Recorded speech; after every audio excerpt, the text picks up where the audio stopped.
সত্যিকারের বানর কন্যা এখন হাসপাতালে। দা জঙ্গল বুক এর মোগলির কথা নিশ্চয়ই সবার মনে আছে। জঙ্গলের পশু পাখিদের সাথে বেড়ে ওঠা এক মানব সন্তানের কাহিনী নিয়ে গড়ে উঠেছে দা জঙ্গল বুক এর গল্প। জঙ্গলের পশু পাখিদের সাথে থাকতে থাকতে মোগলি হয়ে উঠেছিল তাদের পরম বন্ধু। আচার আচরণেও পশু পাখিদের প্রভাব পড়েছিল তার মধ্যে। এবার সত্যি সত্যি এক মোগলির খোঁজ পাওয়া গেছে। ভারতের পুলিশ বলছে তারা জঙ্গল থেকে এমন একটি শিশুকে উদ্ধার করছে যে তাদের সন্দেহ বানরের সাথে বসবাস করত।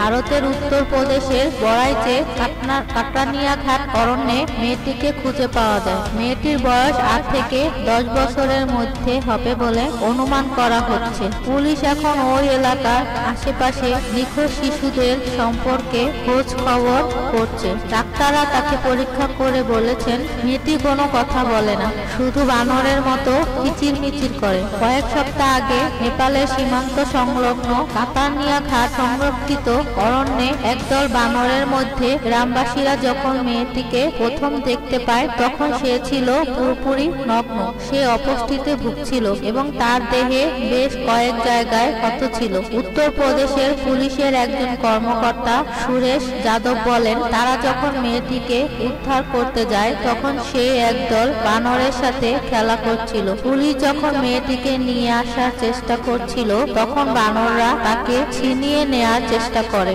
মেয়েটির নাম রাখা হয়েছে বন দুর্গা। চিকিৎসার জন্য তাকে লখনউ এর মেডিকেল কলেজে পাঠানো হয়েছে। সুস্থ করে তোলার চেষ্টা করা হচ্ছে বাস্তব জীবনের এই মোগলিকে।